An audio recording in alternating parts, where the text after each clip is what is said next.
네, 어제였죠. 하루에 7시간 넘게 컴퓨터 게임에 빠져 있던 20대 남성이 게임을 그만하라고 말리는 아버지를 흉기로 살해하는 일이 벌어졌습니다.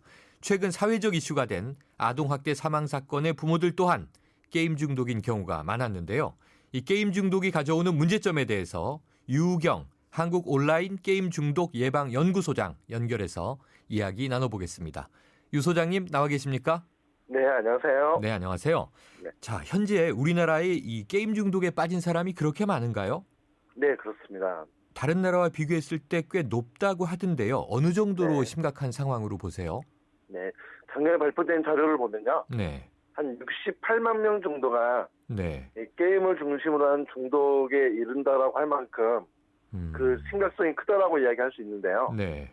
특히 이제 청소년 연령대에 해당하는 이들이 다른 연령대에 비해서 상대적으로 좀 높은 수준의 네. 중독을 보이고 있어서 이런 것들이 좀 심각한 편이라고 이야기할 수 있고요. 네. 다른 나라와는 다르게 이 온라인을 통한 게임 이용이 많다 보니까 네.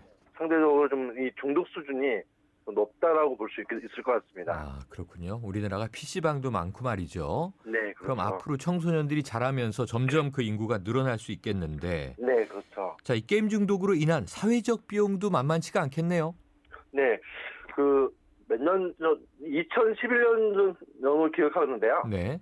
그때 그 연구 결과에 의하면 그 인터넷 중독에 이른 그 인터넷 중독에 따른 사회 경제적 손실액이 한 연간 5조가 넘는다라고 할 만큼 네. 그 사회적 비용을 고려해 보면 상당히 크다라고 볼 수 있습니다. 즉 사회적으로 이 게임 중독에 따른 심각성이 매우 크다라고 볼 수 있고요. 네. 특히 이제 경제 활동을 준비하거나 왕성하게 경제 활동에 참여해야 될 그 연령대에 있는 이들이 네. 지나치게 게임에 빠져 있음으로 인해서 개인뿐만 아니라 사회적으로도 부담이 크다라고 볼 수 있겠죠. 네, 수치로 들으니까 더 이제 깜짝 놀랄 일인데요. 네. 자, 그런데 소장님 궁금한 점이요. 네. 이 우리가 게임 중독이라는 말을 이제 점점 많이 쓰고 있습니다만 이 중독이라고 한다면 일종의 질환인데 이 네. 판정 기준이 있습니까? 어느 정도가 되면 게임 중독인가요? 보통 저희 같은 경우는요. 15개 문항으로 구성되어 있는 한국형 인터넷 중독 진단 척도를 기준으로 해서 네. 판단을 하고 있습니다. 네. 그래서 총 60점 중에서 한 44점 이상에 해당하는 이들은 고위험군이라고 이야기하고 있고 네. 40점에서 43점 정도를 잠재적 위험 사용자군으로 판정을 하고 있는 형태인데요. 네.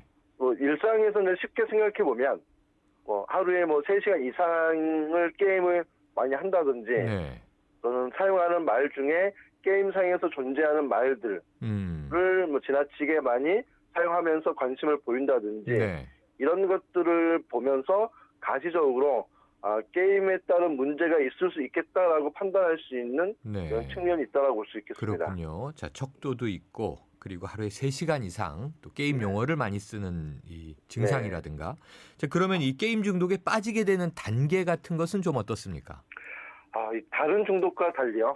이 게임 중독 같은 경우는 단계라고 할 수 있는 게 거의 없습니다. 네. 예를 들어서 술과 같은 알코올 중독 같은 경우에는 네. 처음에는 한두 잔 마시다가 점차 그 양이 많아지고 증가하면서 이 알코올 중독을 의심해 볼 수 있는 측면이 있잖아요. 네, 그렇죠. 그런데 이제 게임 중독의 경우에는 어떤 사람이 처음에는 게임에 별 관심이 없다가 어느 순간 갑자기 관심을 보이고 또 처음에는 한두 시간 하는 것 같던 아이가 이제 게임에 하루 종일 빠진다든지 네. 학교 등교를 거부하는 형상까지 나타난다든지 이런 식으로 어떤 단계에 따른 예측을 하기가 정말 쉽지 않는 형태가 이 게임 중독이 갖고 있는 문제라고 볼 수 있습니다. 빠지게 되면 갑자기 훅 빠질 수가 있다. 위험하다. 네. 이런 얘기신데요. 네, 그러니까 예를 들어서 쉽게 말하면 중간 단계라고 하는 것을 좀 보인다 한다면 개입의 여지를 두고 접근할 수 있는 부분이 있을 텐데 근데 중간 단계 없이 그냥 처음에 게임을 하다가 나 이 게임만 할 거야. 나 학교 안 가. 하는 형태로 푹 빠져서 헤어나지 못하는 이런 경우들이 좀 보여지고 있어서요. 단계를 그렇군요. 예측하기 쉽지 않습니다. 자, 이 게임 중독이 또 좀 문제로 지적되는 점이요. 가상과 현실을 착각하게 되니까 이게 범죄로 이어지는 경우가 많다. 이런 이야기가 나옵니다. 네. 이 보통 어떤 증상이 많이 나타나나요? 그러니까 말씀하셨던 것처럼 이 현실과 가상 세계를 좀 구분하기 어려워지면서 문제들이 발생하거든요. 네. 일반적으로 생각해 보면 어떻게 현실과 가상 세계를 구분할 수 없게 되지 의아할 수 있는데요. 네. 실제 사용자들을 만나보면 이 게임상에서만 존재하는 말을 또 아이템이라든지 스토리를 이야기한다든지 네. 이런 것들이 빈번하게 나타나고 또 게임상에서 발생하는 것들을 기반으로 해서 이 현실 세계를 이해하는 측면에 있어서 폭력적인 행위 같은 경우에도 일상에서 어떤 폭력적인 수위라고 할 수 있는 것들이 게임상에서는 전혀 문제가 되지 않는 이런 것들을 혼돈해서 자신의 그런 행위가 폭력적인 행위인지 아닌지를 판단하기 어려운 네. 그런 형태로서 우리가 일반적으로 말하는 범죄로 빠질 수 있는 네. 그런 위험성을 갖고 있다라고 볼 수 있습니다. 자, 이렇게 이제 사회 문제화 되다 보니까요. 최근에 네. 정부가 이 게임 중독을 마약 중독이나 알코올 중독처럼 질병으로 관리하는 방안 추진하는 것으로 알려졌잖아요. 네. 근데 논란이 많이 일고 있던데, 자, 이 게임 중독 질병으로 보는 게 맞다고 생각하는 입장이세요? 네, 저는 그렇습니다. 물론 네. 이제 논란의 여지가 분명히 있는 것은 사실입니다. 네. 하지만 이제 다른 중독과 마찬가지로 게임 중독 역시 그 개인뿐만 아니라 가정이나 사회적으로 문제가 있는 이들이 많이 있다는 측면, 그리고 부작용의 문제 등으로 인해서 뭐 범죄라든지 이런 데까지 나아갈 수 있다라는 부분에서 네. 이것을 중독으로 우리가 설정을 하고 접근함으로써 그 피해를 최소화시킬 수 있는 노력들이 필요하다고 생각을 합니다. 네. 자, 그런데 이제 게임 산업도 존재하고요. 이 게임 개발자들이 있는데, 자, 네. 이들의 입장을 보니까 이 게임이라고 하는 것이 기본적으로 몰입 요소를 담아야 하고 담을 수밖에 없고, 이 네. 몰입 요소야말로 게임의 성패를 좌우하는 것이다. 이렇게 이야기하는데요. 네. 자, 이 몰입 요소가 좀 지나치게 강해지면 그게 바로 중독으로 연결되는 거겠죠? 네, 그렇죠. 그러니까 외국 연구 사례들을 보면요. 이 몰입, 그러니까 중독 전 단계로 몰입을 이야기하거든요. 네. 그래서 몰입에 이르면 중독으로 나아갈 수 있다라고 보고 있는 그런 부분을 볼 수 있는데요. 특히 뭐 게임 개발자들의 경우에 보면 어떻게 하면 이용자들이 지속적으로 게임을 하게 할 것인지를 고민하면서 개발을 합니다. 네. 그렇다 보니까 이 몰두하게 되는 요소를 중요하게 고려를 하거든요. 네.